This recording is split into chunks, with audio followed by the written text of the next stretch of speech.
Hello my dear friends, you're in the Military Summary channel. In this video we're going to discuss the most important events that took place during the previous 12 hours. We have a lot of very interesting updates, so let's start.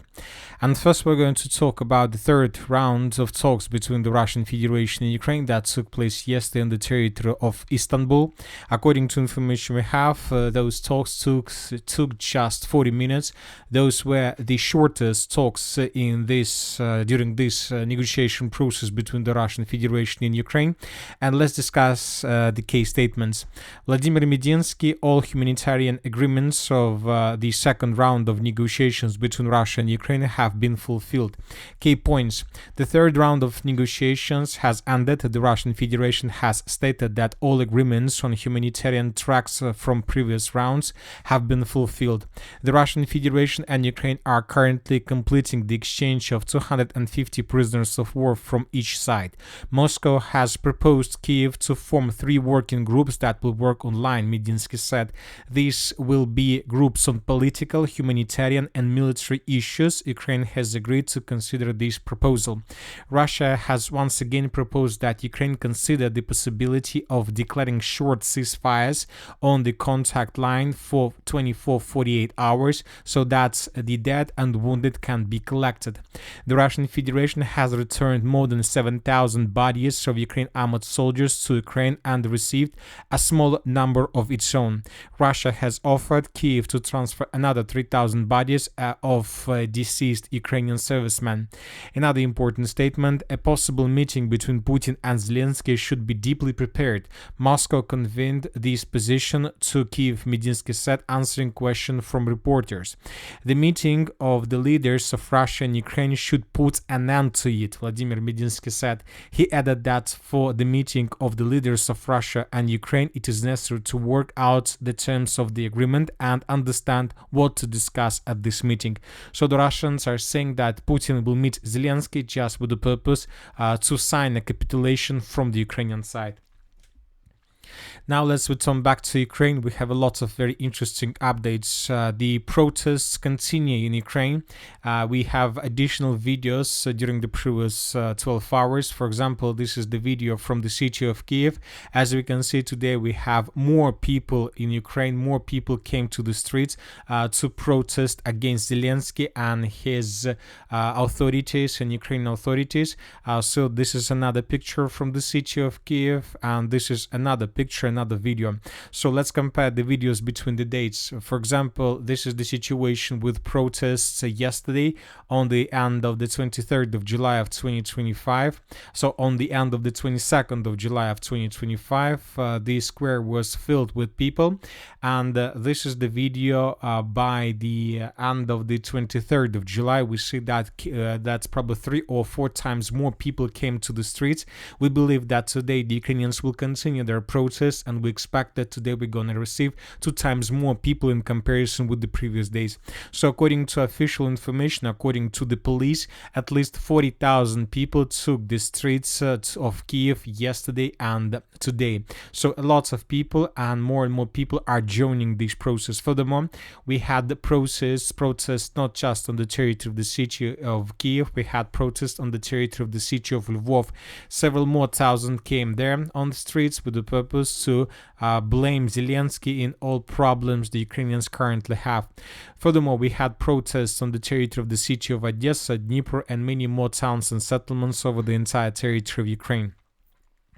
Another important situation is that right after the negotiation process ended on the territory of Istanbul, both sides, the Russians and the Ukrainians, attacked each other with missiles and drones. According to information we have, during the previous night, several explosions were recorded on the territory of the city by the name of Odessa.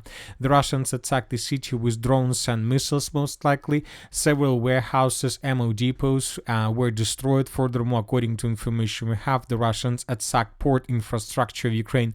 most likely the Ukrainians were getting weapons and arms from the Western countries. At the same time, the Ukrainians launched their own attack, and the Ukrainians attacked the city of Sochi in the most southern part of the Russian Federation. And according to information we have, the Ukrainians attacked oil depot. So when talking about the city of Sochi, first of all, we need to understand that Ukrainians were attacking the city and oil depot. But as you know, there is a very important, let's say, building and government office, not government office, but the place where Putin likes to have holidays and likes to take a rest from daily work. So he liked to visit Sochi. He has his own residency there. So the attack on the city of Sochi is just a signal and sign that Zelensky the next time could attack the residency of the president of the Russian Federation. So I understand this situation exactly like this. The Russians from their side also attacked the city of Kharkiv during the previous night. As for now, we haven't added videos and pictures of this attack, but some buildings were destroyed, and most likely the Russians attacked another military facility. Now let's discuss the situation on the ground. During the previous 12 hours, we had lots of very interesting updates, and the most important updates are coming from the south and Kupinsk direction or the Lyman area. As we can see, we have adjusted the map, and as you can see, we have adjusted the map significantly in Ukrainian favor. So I would like to remind you that during the previous months and weeks, the Russians were carrying out offensive operation in this area, trying to establish complete control over the settlement of Karpovka, Seredina, and to take everything along the river of Nitrius on the Russian side. And if you remember, just yesterday, pro-Ukrainian resources adjusted their maps in this area, adding additional territories under complete Russian control. So as for during the 23rd, or by the morning of the 23rd of July, the Russians established complete control over these fields and managed to get very close to the river of Nitrius in this part. But today we had significant changes, and this time in Ukrainian favor, and based on the report that was provided by pro-Ukrainian resources. Today they adjusted the map significantly, and today the pro-Ukrainian resources shown that most of the territories along the river of Nitrius, especially in the area of the village of Karpovka and Seredina, was recaptured by the Ukrainians as a result of probably very successful counter-offensive operation. As for now, we still haven't received anything regarding Russian progress on the ground in this area or Ukraine counter-attack, because as you can see, we were adjusting just the contested area. So very likely that there were no attacks at all. Probably it's also a case. Anyway, we adjusted the map. Now the Ukrainians can tell in their media that the Ukrainians managed to carry out successful counter-attack and to restore control over all these territories. Anyway, very interesting piece of news. We are waiting for additional details and updates. We are waiting for additional geolocations, but maybe this is the reason why the Russians were not very active in this area during the previous days. At the same time, the Russians continue their offensive operation in the southern part of the Lyman direction. Several sources reported that as a result of offensive operation, the Russians managed to improve their positions in the eastern part of the village of Kolodisi by taking under complete control the entire eastern and the northeastern part of the settlement. So this small block was taken by the Russians.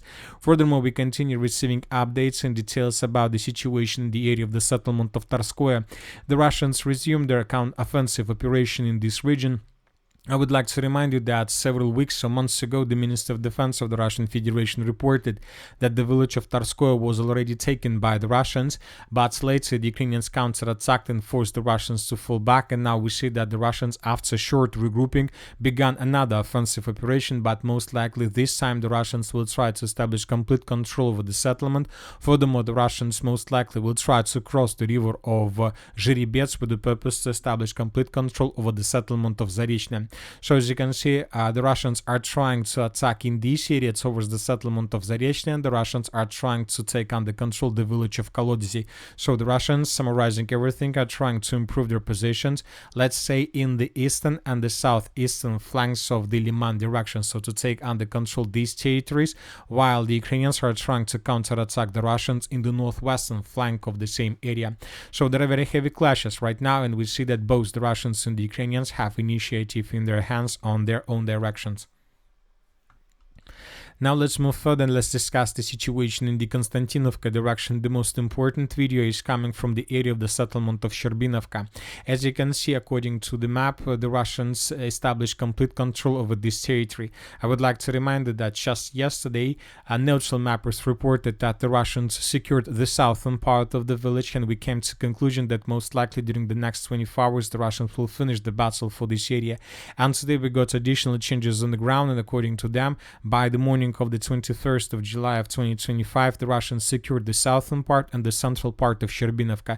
Ukrainians currently control just the northern part of the area, and most likely the Russians will finish the battle for this territory in coming hours. Furthermore, we have geolocation that was published by the Ukrainian sources. Here we can see how Ukrainians attacked with FPV drone a position of the armored force of the Russian Federation in this area, and this area of Ukraine attack was geolocated, and this is exactly the place there where the Russians were attacked. So based on this video, we adjusted the most southern part of the settlement of Sherbinovka.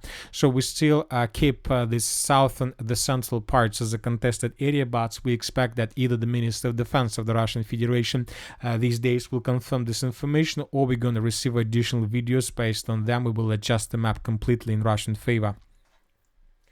The armed forces of the Russian Federation continue their offensive operation in the northeastern flank of the Pokrovsk agglomeration. Today, this information was confirmed by pro-Ukrainian resources and by neutral mappers who confirmed additional progress on the ground in the northern direction towards the villages of Shakhova and the settlement of Sofiivka.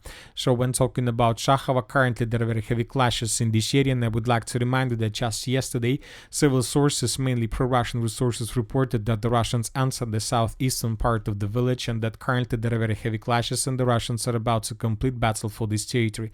So once again, according to yesterday's updates, the Russians answered the southeastern part of the settlement, and the Russians are about to finish the battle for this territory. So we are waiting for additional geolocations, and maybe the Minister of Defense of the Russian Federation will confirm this information very soon. At the same time, the Russians continue their pressure on the territory of Novoekonomichne. We continue receiving different updates how the Russians, FPV droning and attacking Ukrainians on the territory of the village. As you can see, the village of Novoekonomichne was reduced to ruins. There are no more, let's say, buildings that were undamaged as a result of clashes, and the Russians continue their offensive there. As for the southwestern part of the Pokrovsk agglomeration, we still haven't received anything about the situation in this area. I would like to remind you that several days ago there was a very, very huge scandal. The Russian sabotage and reconnaissance group attacked Ukrainian forces mainly almost in the central part of the city of Pokrovsk, which means that Ukrainians don't have strong control over the southwestern part. As for the beginning of the 24th of July, the Russians secured additional positions along the railways between the villages of Pishchan and Shevchenka. So the Russians are forming very strong foothold in the southwestern part. And I would like to remind you once again that according to different sources, the villages of Zverovo, Levantovich and Troyandna either under complete Russian control or at least under partial control of the armed forces of the Russian Federation. At the same time, the Russians continue their offensive operation on the most western flank of the Pokrovsk agglomeration, trying to outflank Ukrainian positions in the area of the city of Udachne. The Ukrainians are saying that the clashes are very heavy on the territory of this area, and that Ukrainians most likely will not be able to hold their positions for a very long period of time.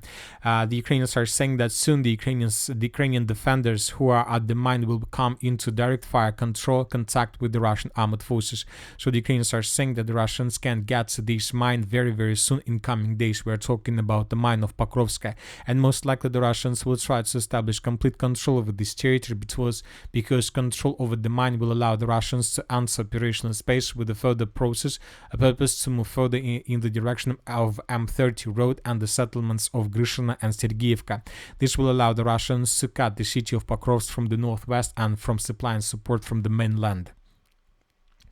As for the South Donetsk direction and Dnipropetrovsk area, during the previous night we haven't received anything special. As for the Zaporozhye direction, the Russians, after the fall of the settlement of Kamensk, continued their offensive operation further in the northern direction, and currently the distance between the edge Russian position, possible edge Russian positions in the area of the Kamensk and the settlement of Stepnogorsk, more precisely of its third micro-district, is already less than 1 kilometer. So it seems that the Russians are about to finish the battles for the settlement of Plavny, and the Russians are about to begin offensive operations towards this micro-district. If Russians are able to establish control over this micro-district, then the Russians will be able to establish complete fire control over the territory around this area and to block the Ukrainians, let's say from the southeastern pocket. We're talking about these fields from supply and support. It seems that the Ukrainian front in this area collapses. And that's it for the short video. Military Summary channel reminds to condemn any violence in the world. Thank you for watching. Subscribe to my channel, put your likes, join my Patreon, and have a good day. Bye bye.